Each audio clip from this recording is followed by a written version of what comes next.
بالله السميع العليم أعوذ بالله من الشيطان الرجيم بسم الله الرحمن الرحيم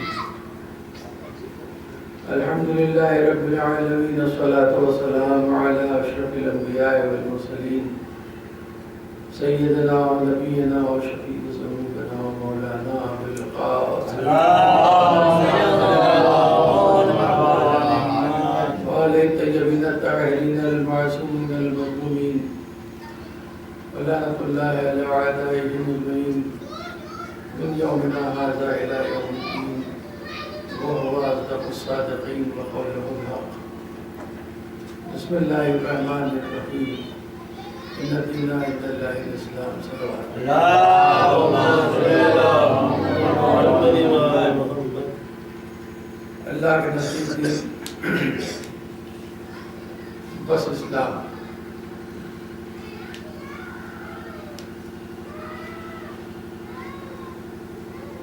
اور ظاہر ہے کہ ہر انسان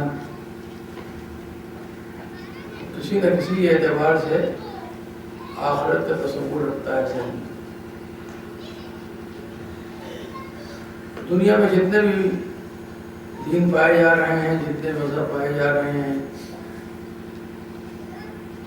ہر جگہ ایک تصور ذہن میں یہ ضرور ہے کہ مرنے کے بعد آخرت بھی ہے، حساب کتاب بھی ہے،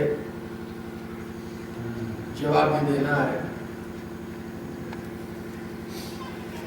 تو چونکہ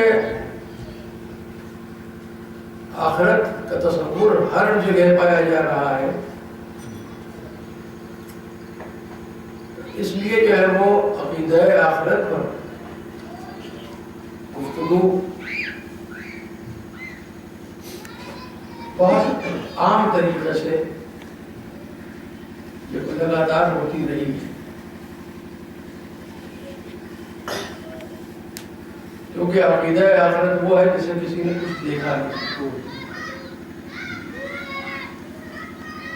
سب کچھ جو ہے وہ یہی ہے کہ بھئی جنت ہے اور دوزخ ہے، پورے صراط ہے، حساب کتاب کرنا ہے، یہ ساری چیزیں ہیں، مگر کسی نے اسے دیکھا نہیں ہے۔ وہ دیکھے گا مرنے کے بعد، جو بعد کی چیز ہے، ابھی اس نے دیکھا نہیں، اور اسی پر ایمان لانا ہے۔ سارا معاملہ اس پر ہے کہ ایمان اس کا ہے ان باتوں پر یا نہیں ہے۔ اگر ایمان ہے تو اس کے عمل کی حیثیت ہے، اور اگر اس کا ایمان اس پر نہیں ہے تو اس کے عمل کی کوئی حیثیت بھی نہیں۔ دوسری چیز یہ ہے کہ اگر ایمان نہیں ہے تو کیا عمل ہو رہا ہے؟ ایک صورت یہ بھی ہوتی ہے کہ ایمان اگر نہیں ہوتا تو آدمی عمل بھی نہیں کرتا۔ تو کیا ایسا ہے کہ ہر جگہ یہ بات جو ہے وہ بالکل صادر آتی ہے صحیح؟ یا ایمان تو نہیں ہے مگر جب ایمان نہ ہوگا تو عمل بھی نہ ہو؟ نہیں، جہاں ایمان ہو رہا ہے وہاں عمل ہو رہا ہے، اور کہیں ایسا بھی ہو رہا ہے کہ ایمان نہیں ہے مگر عمل ہو رہا ہے، اور جہاں ایمان نہیں ہے اور عمل ہو رہا ہے وہی منافقت پائی جاتی ہے، وہاں ایمان نہیں پایا جاتا۔ جہاں ایمان نہیں ہے اور عمل ہو رہا ہے، مثلا نماز پڑھی جا رہی ہے، روزہ رکھا جا رہا ہے، حج کیا جا رہا ہے، زکات دی جا رہی ہے، یہ سارے کام ہو رہے ہیں، لیکن ایمان نہیں ہے۔ محمد کو اللہ کا رسول نہیں مانتے، مگر حالات نے ایسا مجبور کر دیا ہے کہ اگر ہم نہ مانیں گے تو بھی جو ہے وہ اب ہماری جو ہے وہ کوئی پوچھنے والا نہیں ہے۔ میجورٹی جو ہے وہ اس خیال کی ہو گئی ہے کہ سب لا الہ الا اللہ محمد رسول اللہ کہہ رہے ہیں، تو اب ہمیں کہنا تو پڑے گا لا الہ الا اللہ محمد رسول اللہ. نماز تو پڑھنی پڑے گی، روزہ تو رکھنا پڑے گا، حج و زکات تو کرنا پڑے گا، اس لیے کہ جو ہے وہ جب کلمہ پڑھیں گے بظاہر تو ان سب چیزوں کو بھی کرنا ہے. نماز روزہ ہے زکات یہ سب کچھ کرنا پڑے گا، اس لیے کہ ظاہر کرنا ہے ان کو کہ ہم مسلمان ہیں. تو ظاہر کرنے کے لیے یہ وہ عمل ہوتا ہے، اور ایک عمل وہ ہوتا ہے کہ ہمارا ایمان ہے اس لیے ہم عمل کر رہے ہیں. تو ایمان میں یعنی اب یہ جو عمل ہے دونوں طرح کے ہیں. بظاہر ایک جیسا عمل ہے، نماز جو ہے وہ ایک شخص پڑھ رہا ہے، نماز دوسرا آدمی بھی پڑھ رہا ہے، لیکن ایک کی نماز اللہ کے لیے ہو رہی ہے، ایک کی نماز جو ہے وہ عوام کے لیے ہو رہی ہے، دکھانے کے لیے ہو رہی ہے کہ بھئی یہ ہے وہ دیکھ لو ہم بھی مسلمان ہیں، بھائی سمجھ لو کہ ہم بھی مسلمان ہیں، ہم بھی روزہ رکھ رہے ہیں، ہم بھی زکات دے رہے ہیں. اور یہ بات میں کسی کو تنقید نہیں کر رہا ہوں، یہ تو میں قرآن کی بات کر رہا ہوں کہ قرآن میں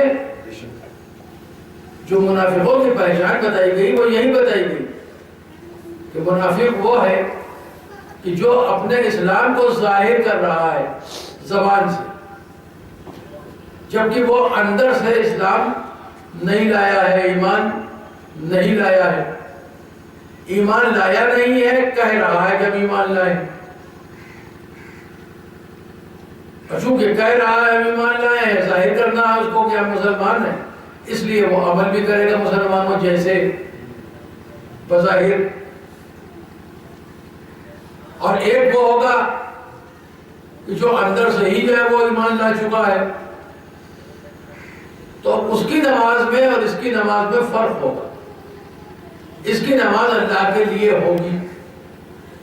تو سورہ انعام میں جو ہے وہ آیا کہ قل ان صلاتی و نسکی و محیای و مماتی للہ رب العالمین. اے رسول ان سے کہیے ہماری نمازیں، ہماری زندگی، ہماری موت، ہماری عبادتیں یہ سب جو ہے وہ اللہ کی. وہ آیت ہی بتا رہی ہے کہ اس وقت بہت سے لوگ جو ہے وہ نمازیں تو پڑھ رہے تھے، بظاہر عبادتیں تو کر رہے تھے، بظاہر تو جو ہے وہ اپنے کو ظاہر کر رہے تھے کہ ہم ایمان لا چکے ہیں، صاحب ایمان ہیں، مگر ان کی نمازیں، ان کی عبادتیں، ان کی زندگی اور موت یہ اس کے لیے نہیں تھی، اللہ کے لیے نہیں تھی، وہ دکھاوے کی تھی. تبھی تو جو ہے آیت نے یہ کہا ان سے کہیے کہ ہماری نماز، ہماری عبادتیں، ہماری زندگی، ہماری موت یہ سب کچھ اللہ کے لیے. تو جو اللہ کے لیے عمل کرے، اللہ کے لیے نماز پڑھے، اللہ کے لیے عبادتیں کرے، جس کی زندگی گزر رہی ہو اللہ کے لیے، جس کی زندگی گزرے اللہ کے لیے، اور جو یہ خواہش بھی رکھتا ہو کہ موت بھی آئے تو اللہ کی راہ میں آئے، موت بھی آئے تو ہم حق پر بنیں.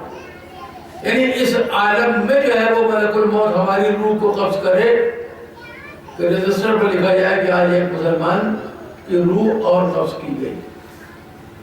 یہی تو تمنا ہر مسلمان کی، یہی تمنا ہر مسلمان کی ہے. اور یہ کیوں؟ کہ اس لیے ہے کہ اسے یہ خوف ہے کہ اگر ایسا نہیں ہوگا تو ہم جہنم میں جائیں گے.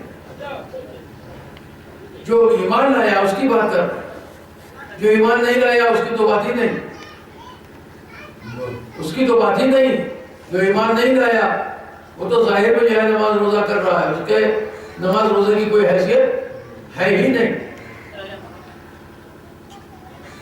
لیکن اب جو ایمان لائے بھی ہیں تو وہ رسول کے بتانے ہی پہ لائے. رسول نے بتایا ہے جنت دوزخ ہے تو مانا ہے، رسول نے بتایا ہے کہ کوثر و سلسبیل ہے تو مانا ہے، رسول نے کہا ہے کہ میرے پاس فرشتہ آتا ہے، اللہ کا پیغام لاتا ہے تو مانا ہے. تو اب انہوں نے جو کچھ بھی مانا ہے وہ رسول کے کہنے پر مانا. رسول کے کہنے پر مانا ہے، یعنی با ایمان ہوئے، مسلمان ہوئے تو رسول کے بتانے پر مسلمان ہوئے، رسول کی بات پر ایمان لائے۔ آخرت میں جو جتنی باتیں رسول نے بتائی ہیں ان سب پر ایمان لائے، ان ساری چیزوں پر ایمان لائے، یا یوں کہہ دیجئے کہ رسول پر ایمان لائے۔ اگر رسول پر ایمان لائے تو رسول نے جتنی باتیں بتائیں ان پر ایمان لائے، نہ لائے ہوتے تو کہاں جاتے؟ کہاں جہنم میں جاتے۔ بھائی نہ لائے ہوتے تو کہاں جاتے؟ کہاں جہنم میں جاتے۔ جو نہیں لائے ایمان وہ کہاں جائیں گے؟ کہاں دوزخ میں جائیں گے۔ جو ایمان لائے ہیں وہ کہاں جائیں گے؟ کہاں وہ جنت میں جائیں گے۔ تو گارنٹی ہے کہ جو ایمان لائے ہیں وہ جنت میں جائیں گے؟ کہا نہیں، اس پر تو گارنٹی نہیں ہے کہ وہ ایمان لائے ہیں تو جنت میں جائیں گے۔ یہ بھی تو دیکھا جائے گا کہ انہوں نے عمل کیا کیا۔ صرف کہہ دیا کہ ہم ایمان لائے اور عمل نہیں کیا تو جنت میں کیسے جائیں گے؟ تو ایمان بھی ضروری اور عمل بھی ضروری۔ اب اگر ایمان اور عمل دونوں ہیں، دونوں ایک ساتھ ہیں، تو یقیناً جو ہے وہ پھر پروردگار عالم ایسے لوگوں کے لیے اعلان کر رہا ہے کہ ہم انہیں اس جنت میں داخل کریں گے جس کے نیچے نہریں جاری، وہاں ہم انہیں پہنچا دیں گے۔ تو کسی بھی مذہب میں چلے جائیے، جا کے پوچھئے، ہندوؤں سے پوچھئے، سکھ ہوں، عیسائی ہوں، مسلمان ہوں، کہ بھئی یہ جو ساری عبادتیں کر رہے ہو یہ کیوں کر رہے ہو؟ وہ یہی پلٹ کے کہتے ہیں کہ بھئی ہم دوزخ سے بچنا چاہتے ہیں اور جنت میں جانا چاہتے ہیں۔ یا تو دوزخ کا ڈر ہے اور یا جنت کی لالچ۔ تو جنہیں دوزخ کا ڈر ہے اور جنت کی لالچ وہ اور ہیں، اور جو اپنی زندگی گزار رہے ہیں، جو عبادتیں کر رہے ہیں اور یہ کہہ کے عبادت کر رہے ہیں کہ پروردگار میں تیری تھی، میں پروردگار تیرا سجدہ اس لیے نہیں کرتا کہ جنت کا جو ہے وہ مجھے لالچ ہے، یا میں دوزخ سے ڈر رہا ہوں، تو جنت کی لالچ اور دوزخ کے خوف سے تیرا سجدہ نہیں کر رہا ہوں، بلکہ میں سجدہ اس لیے کر رہا ہوں کہ تیرے علاوہ کسی کو ذات سجدہ نہیں پاتا۔ تو اس علی میں اور اس امت میں فرق تو ہونا چاہیے کہ نہیں ہونا چاہیے؟ ایسے لوگوں میں کہ جو جنت اور دوزخ سے ذرا جن کے جو ہے وہ سوچنے کا جو ہے وہ معیار جو ہے فکر کا اس قدر بلند ہو جائے گا تو پھر وہاں جنت انعام نہیں ہوتی۔ ایسے لوگوں کا انعام جنت نہیں، جنت ہمارے آپ کے لیے ہے، ہمارے اور آپ کے لیے جنت ہے کہ ہم یا تو یعنی دوزخ سے ڈر رہے ہیں یا جنت کی لالچ کر رہے ہیں۔ ہمارے آپ کے لیے تو جو ہے جنت انعام ہے، لیکن جو اتنے بلند نگاہ ہوں کہ جو یہ سوچ کہہ رہے ہوں کہ نہ جنت کی کوئی لالچ ہے نہ دوزخ کا کوئی ڈر ہے، میں تو تیرا سجدہ اس لیے کر رہا ہوں، تیری عبادت اس لیے کر رہا ہوں کہ تیرے علاوہ کسی کو لائق سجدہ لائق عبادت نہیں پاتا، تو جنت اس کے لیے کوئی انعام نہیں ہے، جنت اس کے لیے کوئی انعام نہیں ہے۔ ہم جنت میں جانے کی تمنا کر رہے ہیں، پروردگار اسے قصیب نار والجنہ بنا رہا ہے۔ ہم جنت میں جانے کی تمنا کر رہے ہیں اور پروردگار علی سے یہ کہہ رہا ہے کہ تم ہی جو ہے وہ دوزخ اور جنت کے بانٹنے والے بنو، تم ہی قصیب نار والجنہ ہو، اے علی تم جنت اور دوزخ تقسیم کرنے والے ہو۔ اے فاطمہ تم خاتون جنت ہو، اے حسن اور حسین تم جوانان جنت کے سردار۔ تو ان لوگوں کو جو ہے ان کے لیے جنت انعام نہیں، جنت تو ان کی ملکیت ہے، بنص قرآنی جنت تو ان کی ملکیت ہے، یہ کوئی انعام نہیں ہے ان کے لیے۔ ان کا انعام پھر کیا ہو؟ پھر ان کا انعام کیا ہو؟ جب اللہ ان سے خوش ہوگا تو ان کو کیا عطا کرے؟ جنت تو ان کی نظر میں کوئی حیثیت نہیں رکھتی. تو جب اللہ ان سے راضی ہوگا تو اللہ انہیں کیا عطا کرے؟ ایسے ہی افراد کے لیے قرآن مجید میں آیا یا ایتھا النفس المطمئنہ ارجعی الی ربک راضیۃ مرضیہ. اے نفس مطمئن تو میری طرف پلٹ آ، میں تجھ سے راضی ہو گیا ہوں اور تو مجھ سے راضی ہو جا.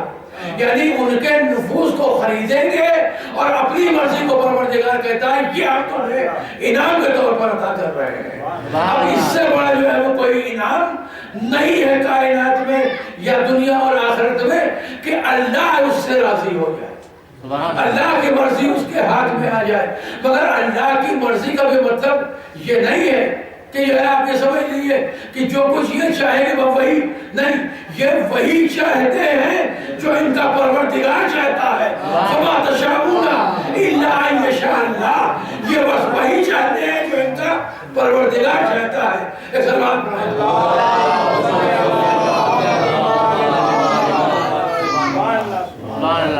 یہ ہے وہ چیز، یہ ہے وہ اصل چیز. تو کیا کہا کہ فاطمہ خاتون جنت، علی قسیم نار الجنہ، حسن اور حسین جوانان جنت کے سردار. کتنا آسان نسخہ پروردگار عالم نے جو ہے وہ دے دیا کہ اب کہیں بھٹکنے کی ضرورت نہیں. اے رسول ان کو اس گھر کو دکھا دیجئے کہ جس گھر میں جنتی بستے ہیں، اس گھر کو دکھا دیجئے کہ جہاں جنت کے مالک رہا کرتے ہیں. اور یہی وجہ ہے کہ رسول ہر نماز کے بعد جب نماز ختم کر لیتے ہیں تو درِ فاطمہ پہ آتے ہیں اور آنے کے بعد آیہ تطہیر کی تلاوت آیہ تطہیر کی تلاوت کرتے ہیں. السلام علیکم یا اہل بیت النبوہ. اپنے اہل بیت نہیں کہا، السلام علیکم یا اہل البیت النبوہ. اے نبوت کے اہل بیت،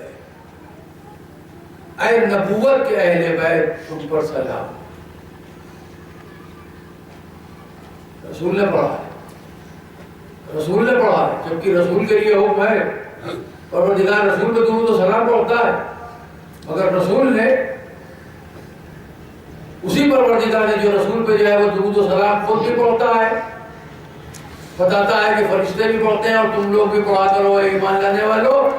وہی پروردگار وہ اپنی مرضی کے بغیر رسول کو جو ہے کہ متعلق وہ کہتا ہے کہ جب تک میری طرف سے وحی نازل نہیں ہوتی تب تک یہ کوئی کلام نہیں کرتا، جب تک میری مرضی نہیں ہوتی تب تک یہ کوئی کام نہیں کرتا. وہی محمد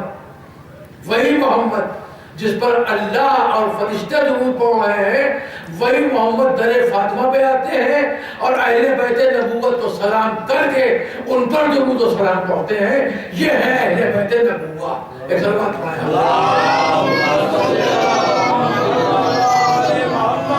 نبوت کے اہل بیت کی یہ منزل ہے.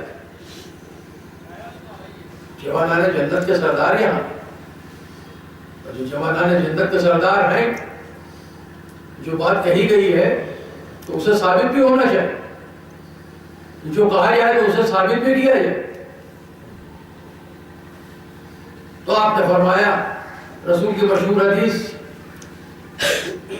کہ علی تمہارے سلسلے سے جو ہے وہ دو طرح کے لوگ ہوں گے جو جہنم میں جائیں گے. یا رسول اللہ وہ کون؟ کہا ایک تو وہ جو تمہارے مرتبے کو بہت بڑھا دے، جو تمہارا مقام ہے وہاں سے بہت آگے پہنچا دے، وہ جہنم میں جائیں. اور ایک وہ جو تمہارا مقام ہے، جو تمہاری حیثیت ہے، اس سے جو ہے وہ گھٹا دیں گے. تو تمہارے درجے کو جو بڑھائیں وہ بھی جہنم میں جائیں گے، تمہارے درجے کو جو گھٹائیں وہ بھی جہنم میں جائیں گے۔ تو اس طرح جو ہے وہ رسول کی یہ حدیث ثابت کر رہی ہے کہ علی قسیم دار الجنہ ہے، یعنی علی ہی کی وجہ سے لوگ جنت میں جائیں گے اور علی ہی کی وجہ سے لوگ جہنم میں جائیں گے۔ کیوں؟ اس لیے کہ ایک طرف یہ کہہ دیا کہ تمہارے درجے کو بڑھانے والے اور تمہارے درجے کو گھٹانے والے دونوں جہنم میں جائیں گے۔ تو جو بیچ میں رکھے ہوئے ہیں، جو اعتدال میں رکھا ہے جس نے، یعنی علی کی جو منزل ہے اسی منزل پر علی کو پہچان رہا، وہ کہاں جائے؟ ظاہر ہے کہ وہ جنت میں جائے گا۔ پھر ایک بار اور جملہ استعمال کیا، ایک حدیث اور بیان کی رسول نے اپنی، اور وہ یہ کہہ دیا کہ اے علی تمہاری محبت کافر کے دل میں کبھی ٹھہرے گی نہیں، تمہاری محبت کافر کے دل میں کبھی ٹھہر نہیں سکتی، اور مومن کے دل سے تمہاری محبت کبھی جا نہیں سکتی، مومن کے دل سے تمہاری محبت کبھی جا نہیں سکتی۔ اور اسی طرح یہی وجہ ہے کہ حضرت عمر دوسرے خلیفہ انہوں نے جو ہے وہ بیان کیا کہ ایک مرتبہ حضور نے فرمایا کہ اے لوگوں علی کو پہچانو، علی کو پہچانو اور منافقوں کو بھی شناخت کر لو، منافقوں کو بھی پہچان لو۔ دیکھو علی کا ذکر کر کے اندازہ لگا لینا کہ کون مومن ہے اور کون منافق ہے۔ تو حضرت عمر فرماتے ہیں کہ میں اکثر بیٹھا رہتا تھا رسول کی بزم میں، اور بیٹھے بیٹھے صحابہ کرام اکثر ایسا ہوا کہ انہوں نے کہا اس وقت کوئی یہاں منافق تو نہیں ہے، تو ہوا کہ کیسے پتہ لگایا جائے؟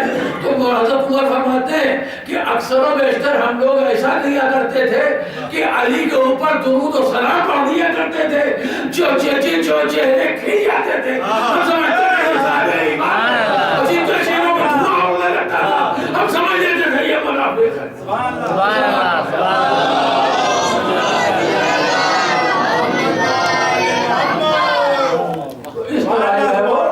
یہ علی ہے قسیم نار و جنہ، ان کی وجہ سے بھی جنت و دوزخ۔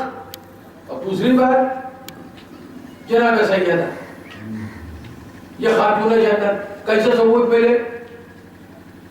یہ جنت کی خاتون ہے، جنت کی ملکہ ہے، کیسے معلوم ہوگا؟ جناب سیدہ کو ضرورت نہیں ہے، ان کی کنیز بتائے گی، ان کی کنیز بتائے گی، جناب فضہ بتائے گی کہ دیکھو جنت میں ہماری حکومت ہے، اور اس طرح حکومت ہے کہ رسول آ گئے اور اب جناب سیدہ کا چہرہ مولا کائنات دیکھ رہے ہیں، مولا کائنات کا چہرہ جناب سیدہ پوچھ رہے ہیں بنت رسول آج رسول کو کھانے کو کس نے بلایا؟ آج تو گھر میں کچھ نہیں ہے۔ اے بیٹا حسن تم نے دعوت دی رسول کو؟ اے بیٹا حسین تم نے دعوت دی رسول کو؟ کہا نہیں ہم نے تو نہیں دی۔ بابا جان ہم نے تو دعوت نہیں، اے مادر گرامی ہم نے تو نہیں بلایا۔ جناب فضہ نے آگے آگے بڑھ کے کہا یا امیر المومنین میں نے رسول کو دعوت فضہ تم نے مگر اس کا ذکر اگر کر دیا ہوتا تو میں نے کچھ انتظام کیا ہوتا، تم نے کوئی ذکر نہیں کیا، تم نے کوئی ذکر نہیں کیا، جانتی ہو اس وقت گھر میں کچھ نہیں، اور اللہ کا حبیب آیا ہوا جناب فضہ کہتی یا امیر المومنین بے شک آپ اس وقت موجود نہیں تھے، خاتون جنت اس وقت موجود نہیں تھی جب میں نے رسول کو دعوت کو بلایا، مگر کوئی تھا اور وہ میرا پروردگار ہے، وہ میرا اللہ تھا، وہ سن رہا اور یہ کہہ کے مسلح بچھایا۔ تو کیا مولا کائنات کو نہیں معلوم؟ جناب سیدہ کو نہیں معلوم کیا ہونے والا؟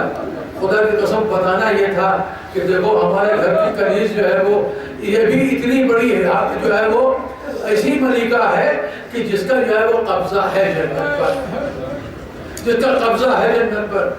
ابھی ہاتھوں کو بلند کر کے دعا نہیں مانگی، وہ دلوں کے بھیدوں کو بھی جاننے والا ہے. اللہ کی شان یہ ہے کہ دلوں کے بھیدوں کو بھی جانتا ہے. تو ادھر ہاتھوں کو بلند کیا ہے فضت، اور ادھر دق الباب ہوتا ہے. اور جیسے ہی دق الباب ہوا فوراً مولا کائنات نے کہا کون؟ آواز آئی کہ میں ہوں، کھانا لے کے آئے، کھانا لے کے آیا ہوں. خوانے جنت آئے، خوانے جنت آ گیا. سجدہ شکر میں جناب فضا چلی گئی، سجدہ شکر میں چلی گئی. ہاں ایسے گھر کی کنیز ہو کہ دنیا ہی میں میری حکومت نہیں ہے، اس کائنات سے ہٹ کے بھی آخرت میں بھی میری حکومت چل رہی، آخرت میں بھی میری حکومت چل رہی. جوانان جنت کے سردار حسن اور حسین کیا کہنا، خدا کی قسم رسول نے کہا ہے کہ جوانان جنت کے سردار ہیں. کیا مطلب ہوا؟ رسول نے بتایا کہ دیکھو جنت میں کوئی جو ہے وہ بوڑھا نہیں جائے، جنت میں کوئی بوڑھا نہیں جائے. بہت سے بوڑھے صحابہ کرام تھے، گھبرا گئے. یا رسول اللہ یہ آپ نے کیا فرمایا؟ مسکرائے رسول، فرمایا نہیں، جو جنت میں جائیں گے وہ سب کے سب جوان کر دیے جائیں گے، وہ سب کے سب جوان کر دیے جائیں گے. اب جنت میں کوئی بوڑھا نہیں ہوگا، کوئی بچہ نہیں ہوگا، سب کے سب جوان، سب کے سب جوان ہوں گے. عمر کا وہاں مسئلہ نہیں ہے، عقیدے کا مسئلہ ہے، عمل کا مسئلہ ہے، ایمان کا مسئلہ ہے. سب جوان ہوں جنت میں. تو جب یہ بتا دیا کہ جنت میں سب جوان ہوں گے تو اس کے بعد میں کہہ رہے ہیں جوانان جنت کے سردار جو ہے وہ حسن اور حسین. جوانان جنت کے سردار حسن اور حسین ہیں. تو بھئی اب تو حق پورا حاصل ہو گیا ہے یہ کہنے کا کہ جنت میں تو جناب آدم بھی ہے، جنت میں تو جناب نوح بھی ہے، جنت میں تو جناب ابراہیم بھی ہے، جنت میں تو حضرت عیسیٰ اور حضرت موسیٰ بھی ہیں، اور سب کے سب جوان ہیں اور سب کے سب جنت میں ہیں. اور رسول کی حدیث یہ ہے کہ جوانان جنت کے سردار حسن اور حسین ہیں. اس کا مطلب یہ ہوا کہ رسول بتانا یہ چاہتے ہیں کہ حسن اور حسین کو تم معمولی شخصیت نہ سمجھ لینا، یہ آدم کے بھی سردار ہیں، نوح کے بھی سردار ہیں، ابراہیم کے بھی سردار ہیں، عیسیٰ اور موسیٰ کے بھی سردار ہیں، یعنی کل انبیاء کے سردار ہیں یہ حسن اور حسین. ایک صلوات پڑھیں.